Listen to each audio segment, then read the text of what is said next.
आपके लिवर को खराब करेगी, फैटी लिवर डिजीज होगी आपको सबसे पहले। विजरल ऑर्गन, मर्द हजरात के अंदर ऐसा होता है कि पेट के इर्द गिर्द जल्दी वजन चढ़ता है, और पेट के अंदर सारे मेजर ऑर्गन्स होते हैं, आपका हार्ट, किडनी, लंग, हर चीज इधर है, इसको विजरा कहते हैं। और जितना आपका विजरल फैट ज्यादा है उतने ही ज्यादा आप अनहेल्दी हैं और आपकी डेथ के चांसेस ज्यादा हैं कि आपने अगर 10 साल बाद मरना है तो आप 10 साल पहले मर जाएंगे अगर आपका विजरल फैट आपका ज्यादा है।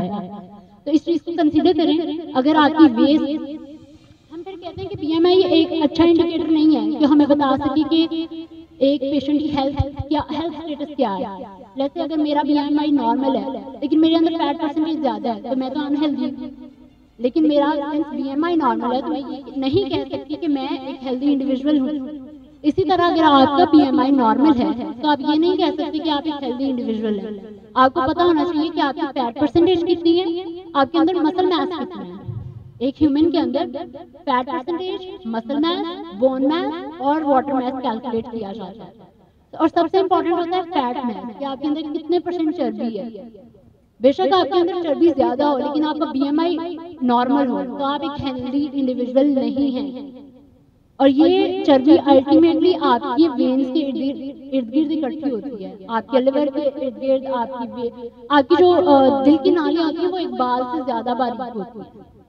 अब उसके अंदर आप जो हम डेली तेल यूज करते हैं और घी यूज करते हैं, इसको आप अगर मेल्ट करना चाहें तो आपको उसके लिए एक अच्छी खासी सिग्निफिकेंट अमाउंट ऑफ हीट चाहिए कि वो बर्न हो, लेकिन आपका हार्ट इतनी हीट प्रोड्यूस नहीं कर सकता कि वो बर्न कर सके उन फैट के ग्लोब्यूल्स को जो अंदर स्टोर हो जाते हैं। तो अल्टीमेटली ब्लॉकेज होता है, हार्ट अटैक होता है, डेथ होती है। It's as simple as that. लोग समझते हैं कि शायद मौत पता नहीं कितनी दूर है, कब आनी है, ऐसा नहीं है। You are just one step away from death। अगर आप नहीं कंसिडर करेंगे कि हमने अपनी डाइट को ठीक करना है तो बजाय इसके कि आप क्रॉनिक डिजीज लगाएं, हॉस्पिटल में जाएं, धक्के खाएं और फिर आप अपनी इन्वेस्टमेंट उधर करें और फिर आप कंसिडर करें कि अच्छा अब हम अनहेल्दी चीजें नहीं खाएंगे, तो उससे कहीं बेहतर है कि आप पहले ही ये कंसिडर कर लें कि हमने अनहेल्दी चीजें नहीं खानी। और इस पे कोई ज्यादा खर्चा नहीं आता। टू बी वेरी ऑनेस्ट, अगर आप देखें 3 खजूरें, 7 बादाम, 1 सेब, 1 ग्लास दूध, ये आपकी बेसिक रिक्वायरमेंट है। इसके अलावा आप रोटी सालन तो हर कोई खाता है, इसका खर्चा आप निकाल लें और आप अपनी आउटिंग्स का खर्चा निकाल लें कि आप बाहर जाके कितना खाते हैं। यकीनन ये कम होगा। हेल्दी डाइट महंगी नहीं है, अनहेल्दी महंगा है, लेकिन हम कहते हैं कि अनहेल्दी जो है वो एक्सेसिबल है। एक्सेसिबल भी उसको हमने खुद ही बनाया, उसको हम अगर अनएक्सेसिबल अपनी एक्सेस से दूर कर दें और अपने बच्चों को आप दूध पे लगाएं, बादाम पे लगाएं, बजाय इसके कि आप उसको रिवॉर्ड करें, तुम ये करोगे तो तुम्हें चॉकलेट मिलेगी। ये अनहेल्दी प्रैक्टिसेस पेरेंट्स बच्चों के अंदर डेवलप करते हैं। आपका बच्चा आप पे डिपेंडेंट है, आप उसकी तरबियत खुद करें। Eating pattern is one of a part of parenthood, कि आपने उस बच्चे का ईटिंग पैटर्न ठीक रखना है, ये आपकी जिम्मेदारी है। तो आप उसको बजाय चॉकलेट देने के एज अ रिवॉर्ड आप उसको बादाम दे सकते हैं, आप उसको खजूर दे सकते हैं। Khajoor is a rich source of iron, egg is a very rich source of very cheap protein. आप अंडे से आपको जो प्रोटीन मिलती है वो आपकी बॉडी के अंदर एब्जॉर्ब होती है डायरेक्टली, लेकिन आप वो कंसीडर नहीं करेंगे। आप कंसीडर ये करेंगे कि डेली हम अंडा खाना जो है उससे ये होता है, ये होता है, ये होता है। अंडा डेली खाने से कुछ नहीं होता है, उससे आपकी प्रोटीन रिक्वायरमेंट पूरी होती है। एक अंडा आपको 7 ग्राम प्रोटीन देता है, बायोलॉजिकली एक्टिव प्रोटीन देता है। तो वो आप जितनी भी खाएंगे वो सारी की सारी आपके मेटाबॉलिज्म के अंदर जाके एब्जॉर्ब हो जाएगी।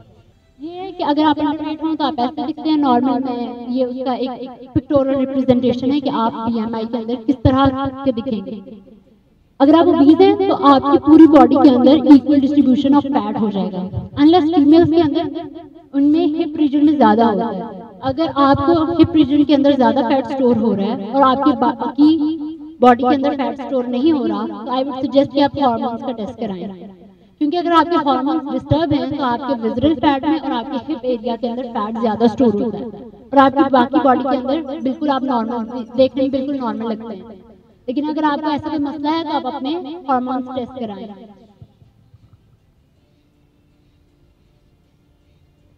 इम्पॉर्टेंट चीज़ है।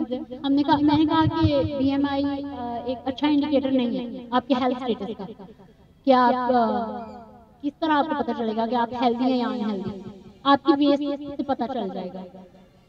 मर्द हजरात के अंदर अगर आपकी वेस्ट 40 इंचेस से ज़्यादा है और ख़वातीन के अंदर अगर आपकी वेस्ट 35 इंचेस से ज़्यादा है, तो आपको हर किस्म की बीमारी का चांस 50% ज़्यादा है कि आपको डायबिटीज भी होगी, आपको स्ट्रोक भी होगा, आपको हार्ट डिजीज भी होगी, कैंसर भी होगा और खवातीन के अंदर PCOS भी होंगे। अगर आप देखना चाहते हैं कि आपका हेल्थ स्टेटस क्या है, तो आप सब अपनी वेस्ट मेजर करें, आपको पता चल जाएगा आप हेल्दी हैं या अनहेल्दी हैं, और उधर से आप अपने वेट लॉस का प्रोसेस, आप अपना जर्नी स्टार्ट कर सकते हैं। It's never too late to start. और मेजर आपने इस तरह से करनी है कि आपका जो वाइडेस्ट एरिया है पेट का, वहां से आपने इंचेस टेप के साथ मेजर करना है, और आपने अपनी बॉडी को बिल्कुल लूज छोड़ के एक रिलैक्स पोजीशन में जमीन पे खड़े होकर, जहाँ पे आपके पाँव के नीचे कुछ ना हो, वहां पे आपने ये चेक करनी है। और अगर आपकी वेस्ट 40 इंचेस से ज्यादा है तो फिर आप डाइट प्लान लें, आप एक हेल्दी ईटिंग पैटर्न को अडॉप्ट करें और अपने डिजीजेस के रिस्क को कम करें, क्योंकि जो आप टैबलेट्स यूज करते हैं डिजीज को ट्रीट करने के लिए, वो स्टेरॉइड्स होते हैं। मोर और लेस हर बीमारी में स्टेरॉइड्स ही होते हैं और उनका फायदे से ज्यादा नुकसान ही हो रहा होता है इन द लॉन्ग रन। अब मेटफॉर्मिन सॉल्ट है जिसका जेनेरिक नेम ग्लूकोफेज है, डायबिटीज के पेशेंट्स को पता होगा। वो ये करते हैं कि मेटफॉर्मिन से आपका लॉन्ग रन में आपका स्टमक खराब हो जाता है, गट डिसबायोसिस कहते हैं उसको। इसके अंदर आपका जो हेल्दी बैक्टीरिया है गट का, वो खत्म हो जाता है, जो आपकी हेल्थ के लिए, आपकी एग्जिस्टेंस के लिए जरूरी है। इसीलिए जो डायबिटिक्स होते हैं उनको हर चीज का चांस ज्यादा होता है, उनकी इम्यूनिटी खत्म हो चुकी होती है। वो इसलिए और वो इसी वजह से जब उनको इन्फेक्शन होती है तो उनकी जल्दी क्योर भी नहीं कर पाते। और अक्सर पेशेंट्स की डेथ, डायबिटिक पेशेंट्स की डेथ आप देखेंगे किसी न किसी इन्फेक्शन से हो रही होती है, या किडनी फेल हो जाती है, या आंख जाया हो जाती है, या कोई टांग काटनी पड़ती है। उसका रीजन ये है कि उनकी इम्यूनिटी खत्म हो जाती है। अगर यही इन्फेक्शन एक हेल्दी इंडिविजुअल में हो रहा हो तो वो क्योर कर लेगा, 1 माह 2 माह 3 माह एट मैक्स 6 माह में कर लेगा। लेकिन अगर आप नहीं, आप एक डायबिटिक हैं, आप मेटफॉर्मिन पे हैं, इंसुलिन पे हैं, तो आप क्योर नहीं कर सकते, क्योंकि आपकी इम्यूनिटी खत्म हो गई। और इम्यूनिटी पे हम लोग जिंदा हैं। कोरोना आया, बहुत सारे लोगों की डेथ हुई, वो इसलिए, और कुछ लोगों की with in 2 to 3 days corona के अटैक के बाद डेथ होगी। क्या रीजन है इसका? क्योंकि उनकी इम्यूनिटी वीक है। बहुत सारे लोगों को 2-2 हफ्ते 3-3 हफ्ते तक रहा, लेकिन उन्होंने सर्वाइव किया। उसका रीजन ये है कि आपकी इम्यूनिटी स्ट्रांग होनी चाहिए। जितनी जल्दी, इम्यूनिटी का मतलब है आपका डिफेंस सिस्टम स्ट्रांग होना चाहिए। आपकी बॉडी के अंदर कोई चीज आए, वो उसको फाइट बैक कर सके, इस चीज को इम्यूनिटी कहते हैं। आपको बुखार हो, शाम तक ना ठीक हो, सुबह तक ना ठीक हो, तो इसका मतलब आपकी इम्यूनिटी वीक है, क्योंकि आप एक हेल्दी चीज खा रहे हैं, आपको शाम तक फिर भी ठीक ना हो, तो इसका मतलब है कि आपकी इम्यूनिटी वीक है। और वीक इम्यूनिटी के लिए आपको विटामिन सी खाना चाहिए। अब मैं ये बिल्कुल नहीं कह रही हूँ कि विटामिन सी के लिए आप सप्लीमेंट्स लेना शुरू कर दें, टैबलेट्स लेना शुरू कर दें। आप अमरूद खाएं, एक अमरूद के अंदर सबसे ज्यादा परसेंटेज के अंदर biologically active vitamin C present होता है। लेकिन आपको कोई भी डॉक्टर ये नहीं बताएगा, सब कहेंगे कीनू खा लो, माल्टा खा लो, उनके अंदर विटामिन सी है एप्रिशिएबल अमाउंट के अंदर है, लेकिन वो एक सीजनल फ्रूट है। आप गर्मी के अंदर माल्टा कैसे खा सकते हैं? आप अमरूद खाएं, स्ट्रॉबेरीज खाएं, फालसा खाएं, इन सब के अंदर विटामिन सी प्रेजेंट है। और 500 मिलीग्राम अगर आप डेली ले रहे हैं तो आपको किसी भी किस्म का कोई इन्फेक्शन नहीं होगा। विच मीन्स अगर आप डेली के 2 अमरूद खा रहे हैं तो आपको इन्फेक्शन नहीं होंगे। वो ईयर इन्फेक्शन हो सकती है, लंग इन्फेक्शन हो सकती है, थ्रोट इन्फेक्शन हो सकती है। तो अगर आप प्रिवेंट करना चाह रहे हैं तो इट्स बेटर कि आप अमरूद डेली खाएं या विटामिन सी का कोई भी और सोर्स डेली लें, उससे आपके इन्फेक्शन नहीं होंगे।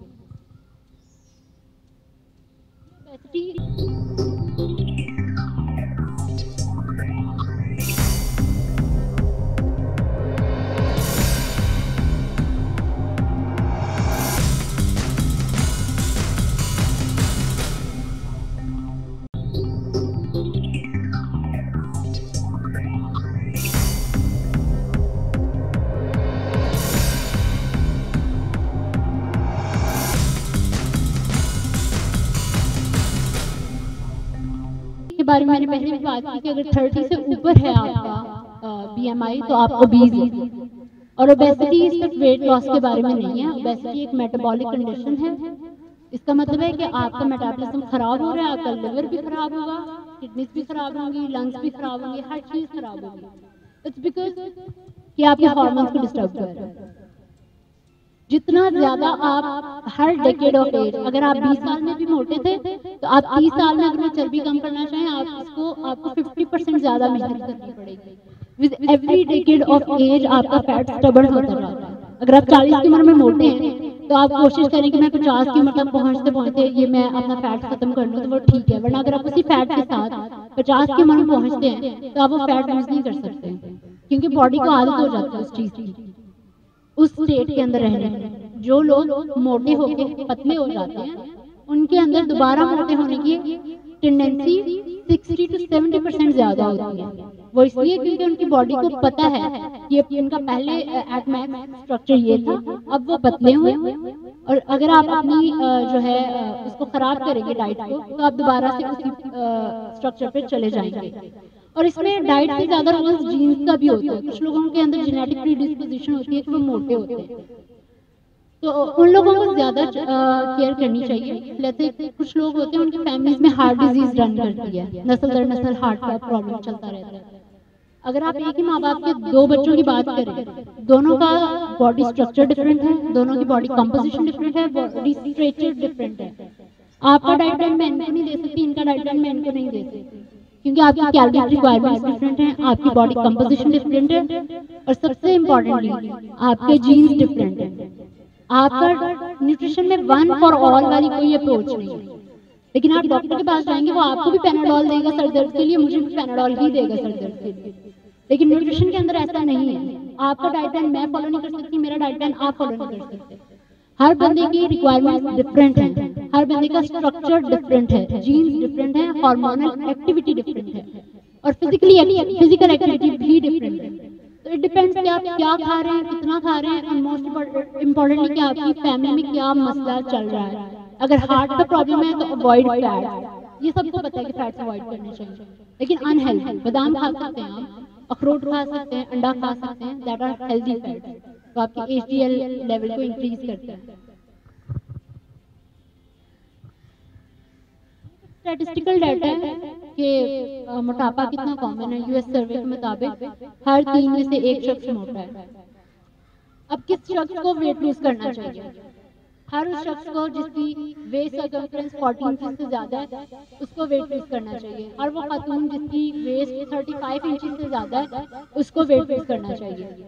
बाकी diabetes, stroke, heart disease, certain cancers होते हैं जैसे प्रोस्टेट कैंसर, ब्रेस्ट कैंसर, इनके अंदर आपको अपनी डाइट का एक्स्ट्रा ख्याल रखना पड़ता है। डायबिटीज जो होती है वो मेरा ख्याल है एक मेटाबॉलिक डिसऑर्डर है, और इसका सबसे ज्यादा ताल्लुक इस चीज से है कि आप अपने अंदर क्या लेकर जा रहे हैं। क्योंकि आप जो खा रहे हैं वो ग्लूकोज है, और डायबिटीज के अंदर ग्लूकोज की रेगुलेशन ही खराब होती है। तो इट इज वेरी इंपॉर्टेंट कि आप अपने पेट के अंदर वो चीज लेके जाएं जो आप डाइजेस्ट कर सकें। और डाइजेस्ट करने से मेरी मुराद है कि आपकी बॉडी इस काबिल हो कि उसको यूज कर सके। अगर आप उसको यूज नहीं कर सकती तो वो स्टोर होगी, और अगर वो स्टोर होगी तो अल्टीमेटली डायबिटिक्स में इन्फेक्शन होंगे, और डायबिटिक्स के अंदर डेथ का रेट बहुत ज्यादा होता है as compared to healthy individuals. Body composition की जैसे मैंने पहले बात की कि हम लोग muscle mass, tissue mass, fat mass, bone mass की बात करते हैं। हो सकता है 2 इंडिविजुअल्स हैं, उनकी सेम हाइट है, सेम वेट है, लेकिन उनकी बॉडी कंपोजिशन डिफरेंट है। एक के अंदर मसल मैस ज्यादा है, एक के अंदर फैट मैस ज्यादा है। तो हेल्दी कौन सा हुआ? जिसके अंदर मसल मैस ज्यादा है। लेकिन वेट अगर दोनों का 60 किलो है, एक के अंदर मसल मैस ज्यादा है, तो वो हेल्दी इंडिविजुअल कंसीडर किया जाएगा। अगर आपके मेरा भी वजन 60 किलो है लेकिन आपके अंदर चर्बी ज्यादा है तो आप बिल्कुल भी हेल्दी नहीं है। आप ये जरूर उम्मीद रखें कि आपको बहुत जल्द हार्ट का मसला होगा और आपको वेट लूज करना पड़ेगा। तो इट्स बेटर कि आप अभी से वेट लूज करना स्टार्ट कर दें। ह्यूमन बॉडी फैट खुद बर्न करती है, और वो हर घंटे के बाद अगर आप 5 कदम 10 कदम नहीं चलते तो वो अपने फैट बर्निंग के प्रोसेस को रोक देती है।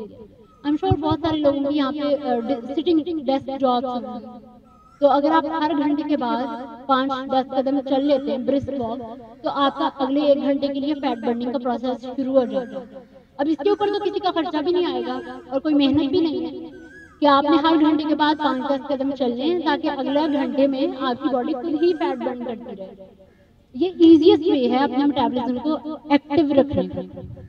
अगर आप ये करना शुरू कर दें, आहिस्ता आहिस्ता अपनी फिजिकल एक्टिविटी को जो है वो आप इंक्रीज करें, तो आप देखेंगे कि बहुत सारी आपके मसले मसाइल जो हैं वो खुद ही हल होना शुरू हो जाएंगे।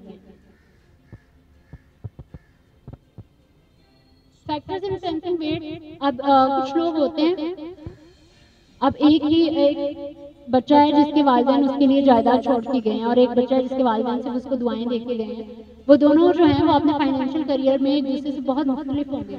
एक बच्चा जो फाइनेंशियली स्टेबल है वो जाहिर है अपने दूसरे काउंटर पार्ट से आगे होगा।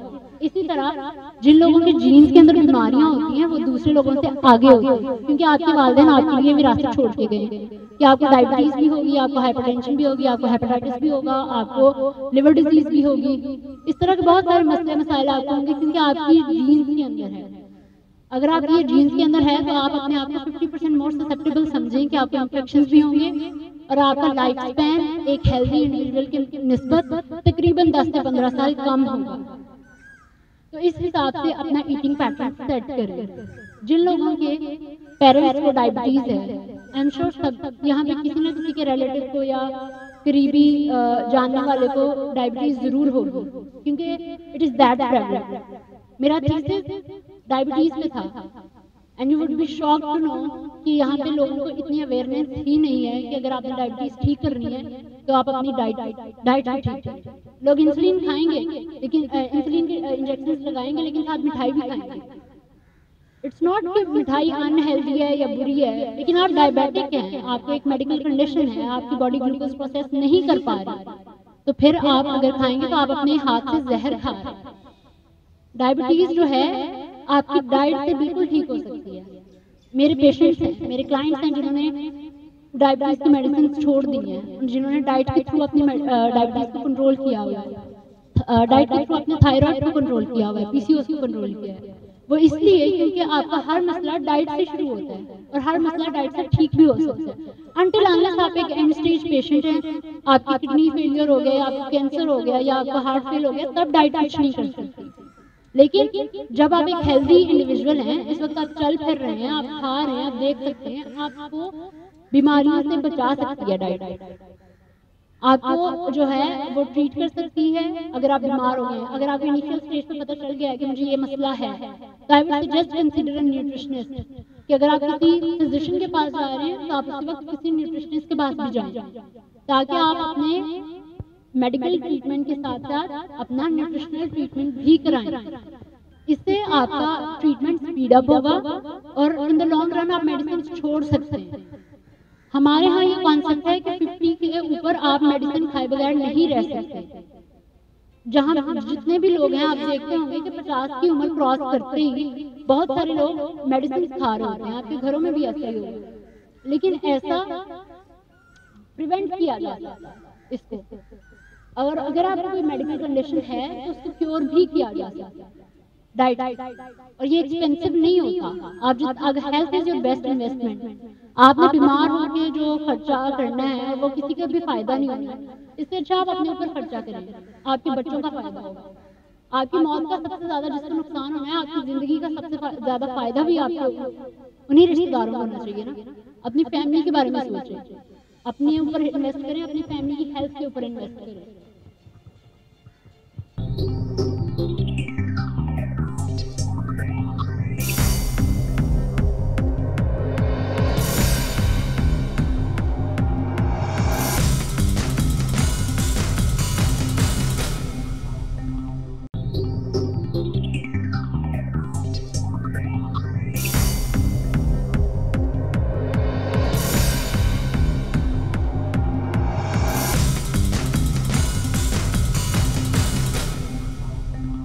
अगर आप ये करना शुरू कर दें, आहिस्ता आहिस्ता अपनी फिजिकल एक्टिविटी को जो है वो आप इंक्रीज करें, तो आप देखेंगे कि बहुत सारी आपके मसले मसाइल जो हैं वो खुद ही हल होना शुरू हो जाएंगे। फैक्टर्स इन्फ्लुएंसिंग वेट, अब कुछ लोग होते हैं, अब एक बच्चा है जिसके वालिदैन उसके लिए जायदाद छोड़ के गए हैं और एक बच्चा है जिसके वालिदैन सिर्फ उसको दुआएं दे के गए हैं। वो दोनों जो हैं वो अपने फाइनेंशियल करियर में एक दूसरे से बहुत मुख्तलिफ होंगे। एक बच्चा जो फाइनेंशियली स्टेबल है वो जाहिर है अपने दूसरे काउंटर पार्ट से आगे होगा। इसी तरह जिन लोगों के जीन्स के अंदर बीमारियां होती हैं वो दूसरे लोगों से आगे होती हैं, क्योंकि आपके वालिदैन आपके लिए विरासत छोड़ के गए कि आपको डायबिटीज भी होगी, आपको हाइपरटेंशन भी होगी, आपको हेपेटाइटिस भी होगा, आपको लिवर डिजीज भी होगी। इस तरह के बहुत सारे मसले मसाइल आपको होंगे क्योंकि आपकी जीन्स के अंदर है। अगर आप ये जीन्स के अंदर है तो आप अपने आप को 50% मोर ससेप्टेबल समझें कि आपको इन्फेक्शंस भी होंगे और आपका लाइफ स्पैन एक हेल्दी इंडिविजुअल के निस्बत तकरीबन 10 से 15 साल कम होगा। तो इस हिसाब से अपना ईटिंग पैटर्न सेट करें। जिन लोगों के पेरेंट्स को डायबिटीज है, आई एम श्योर सब यहाँ पे किसी न किसी के रिलेटिव को या करीबी जानने वाले को डायबिटीज जरूर होगी, क्योंकि इट इज दैट प्रेवलेंट। मेरा थीसिस डायबिटीज पे था and you would be shocked to know कि यहाँ पे लोगों को इतनी अवेयरनेस ही नहीं है कि अगर आपने डायबिटीज ठीक करनी है तो आप अपनी डाइट भी ठीक करें। लोग इंसुलिन खाएंगे, लेकिन इंसुलिन के इंजेक्शन लगाएंगे लेकिन साथ मिठाई भी खाएंगे। इट्स नॉट कि मिठाई अनहेल्दी है या बुरी है, लेकिन आप डायबिटिक हैं, आपको एक मेडिकल कंडीशन है, आपकी बॉडी ग्लूकोज प्रोसेस नहीं कर पा रही, तो फिर आप अगर खाएंगे तो आप अपने हाथ से जहर खा रहे हैं। डायबिटीज जो है आपकी डाइट से बिल्कुल ठीक हो सकती है। मेरे पेशेंट्स हैं, मेरे क्लाइंट्स हैं जिन्होंने डायबिटीज की मेडिसिन छोड़ दी है, जिन्होंने डाइट के थ्रू अपनी डायबिटीज को कंट्रोल किया हुआ है, डाइट के थ्रू अपने थायराइड को कंट्रोल किया हुआ है, पीसीओएस को कंट्रोल किया है। वो इसलिए क्योंकि आपका हर मसला डाइट से शुरू होता है और हर मसला डाइट से ठीक भी हो सकता है। अनटिल अनलेस आप एक एंड स्टेज पेशेंट हैं, आपकी किडनी फेलियर हो गया, आपको कैंसर हो गया या आपका हार्ट फेल हो गया, तब डाइट कुछ नहीं कर सकती। लेकिन जब आप एक हेल्दी इंडिविजुअल हैं, इस वक्त आप चल फिर रहे हैं, आप खा रहे हैं, आप देख सकते हैं, आपको बीमारियों से बचा सकती है डाइट। आपको जो है वो ट्रीट कर सकती है अगर आप बीमार हो गए। अगर आपको इनिशियल स्टेज पे पता चल गया है कि मुझे ये मसला है, तो I would suggest consider a nutritionist, कि अगर आप किसी फिजिशियन के पास जा रहे हैं तो आप उसी वक्त किसी न्यूट्रिशनिस्ट के पास भी जाएं, ताकि आप अपने मेडिकल ट्रीटमेंट के साथ साथ अपना न्यूट्रिशनल ट्रीटमेंट भी कराएं। इससे आपका ट्रीटमेंट स्पीड अप होगा और इन द लॉन्ग रन आप मेडिसिन छोड़ सकते हैं। हमारे यहाँ ये कॉन्सेप्ट है कि 50 के ऊपर आप मेडिसिन खाए बगैर नहीं रह सकते। जहाँ जितने भी लोग हैं आप देखते होंगे कि 50 की उम्र क्रॉस करते ही बहुत सारे लोग मेडिसिन खा रहे होते हैं। आपके घरों में भी ऐसा ही होगा, लेकिन ऐसा प्रिवेंट किया जा सकता है इसको। और अगर आपको कोई मेडिकल कंडीशन है तो उसको क्योर भी किया जा सकता है डाइट, और ये एक्सपेंसिव नहीं होता। आप जो अगर health is your best investment, आपने बीमार होकर जो खर्चा करना है वो किसी का भी फायदा नहीं होगा। इससे अच्छा आप अपने ऊपर खर्चा करें, आपके बच्चों का फायदा होगा। आपकी मौत का सबसे ज्यादा जिसको नुकसान होना है, आपकी जिंदगी का सबसे ज्यादा फायदा भी आपको उन्हीं रिश्तेदारों को होना चाहिए ना। अपनी फैमिली के बारे में सोचें, अपने ऊपर इन्वेस्ट करें, अपनी फैमिली की हेल्थ के ऊपर इन्वेस्ट करें। ये एज और जेंडर, फीमेल्स के अंदर फैट की टेंडेंसी ज्यादा होती है स्टोर करने की, और एज के साथ साथ जैसे ही आप 50 क्रॉस करते हैं आपके अंदर फैट स्टोरेज की टेंडेंसी ज्यादा होती है। मोस्ट इंपॉर्टेंटली अगर आपका स्लीप साइकिल डिस्टर्ब है तो आप कभी भी वेट नहीं लूज कर सकते और आप कभी भी हेल्दी इंडिविजुअल नहीं बन सकते, क्योंकि अगर आप अपनी नींद पूरी नहीं कर रहे तो आपकी किडनीज के ऊपर ट्रायंगल शेप का ग्लैंड होता है, एड्रीनल ग्लैंड, वो कॉर्टिसोल हार्मोन प्रोड्यूस करते हैं। कॉर्टिसोल ज्यादा होने का मतलब है कि आप खाएंगे भी ज्यादा, आपकी ग्लूकोज इनटेक ज्यादा होगी, लेकिन आपकी एक्सर्शन कम हो जाएगी, आपके बाकी सारे हार्मोन्स को कॉर्टिसोल डिस्टर्ब करेगा। तो इट्स इंपॉर्टेंट कि अगर आप हेल्दी रहना चाह रहे हैं तो आप अपनी 7 से 8 घंटे की नींद, अच्छी नींद लें, उससे आपको बहुत सारे मसाइल खत्म हो जाएंगे। अच्छा, अब क्योंकि आगे मुझे बहुत ज्यादा टाइम लगेगा, I will come directly to कि आपका वेट कैसे लूज कर सकते हैं आप। सबसे पहले अपनी कैलोरी रिक्वायरमेंट फाइंड आउट करें और उसके अंदर खाएं। अगर आपकी रिक्वायरमेंट 2500 है, आप 3000 खाएंगे तो आप मोटे ही रहेंगे। इस तरह आप अगर आपकी कैलोरी रिक्वायरमेंट के अंदर आप खा रहे हैं तो आप with in a certain period of time आप वेट लूज कर लेंगे।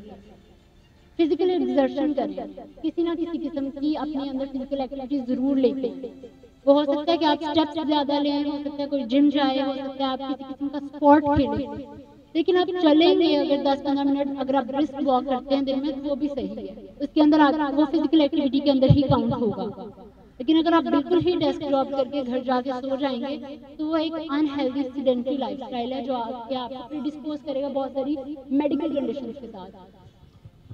अननेसेसरी जो स्नैकिंग है, जैसे पाउडर वाली चाय, ये एक बहुत ज्यादा अनहेल्दी प्रैक्टिस है। पाउडर वाली चाय, अगर आप पाउडर वाली चाय पी रहे हैं तो आपको मेटाबॉलिक डिसऑर्डर्स हो रहे हैं, जिसके अंदर डायबिटीज भी है, पीसीओएस भी है, हार्मोनल इश्यूज भी है। तो सबसे पहले आप ये कर सकते हैं कि आप अपनी पाउडर वाली चाय की जगह आप सादा दूध की चाय पी सकते हैं। और अगर आपको कुछ खाने की आदत है तो आप जो भुने हुए चने मिलते हैं, that is very good source of protein, सस्ता सोर्स है, आप वो यूज कर सकते हैं प्रोटीन के लिए।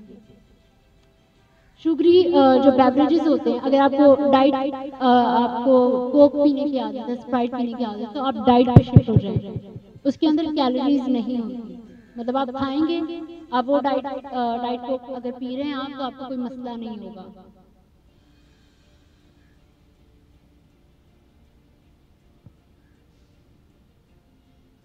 ये सारी चीजें मैं डिस्कस कर चुकी हूँ।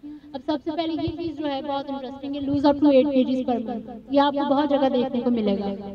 अब ये होता है कि जब सेल लगाते हैं आप, तो उसके अंदर लिखा होता है अप टू 70% ऑफ। अब ये आपको भी पता है, आप लोग टेक्सटाइल इंडस्ट्री में काम कर रहे हैं, तो उसमें एक आधा आइटम होता है जिसके ऊपर 70% ऑफ होता है, किसी के ऊपर 20, 30, 40, 50% ऑफ होता है। लेकिन आप कैश 70% तक कराएंगे, क्योंकि उससे क्लाइंट्स आएंगे आपके। तो जिस किसी न्यूट्रिशनिस्ट का एक क्लाइंट जिसने 1 महीने में 8 किलो वजन कम किया, वो उसको कैश कराएगा। लेकिन ऐसा ह्यूमनली साइंटिफिकली पॉसिबल नहीं है, ये अनहेल्दी वेट लॉस है।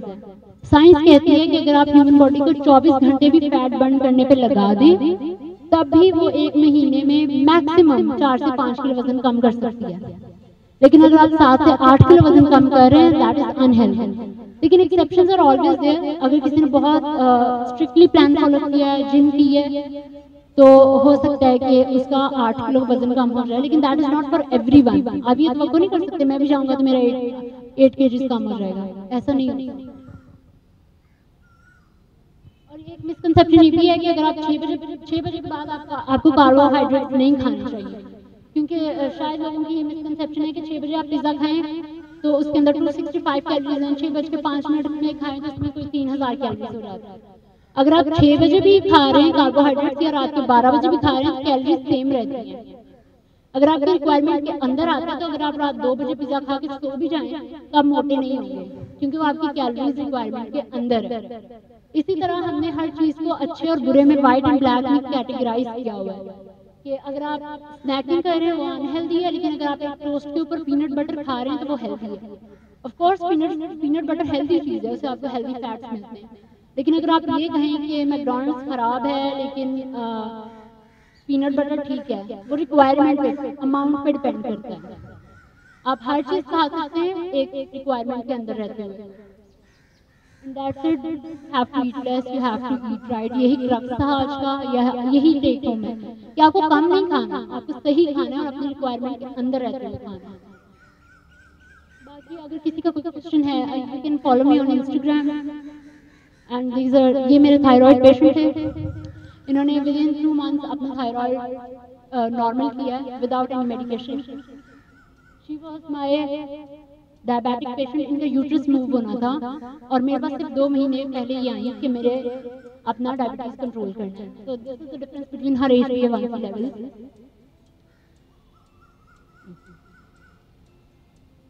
आप हर किस्म का प्लान ले सकते हैं, और अगर आपके कोई क्वेश्चंस हैं तो please come forward, I will be more than happy to answer query है तो।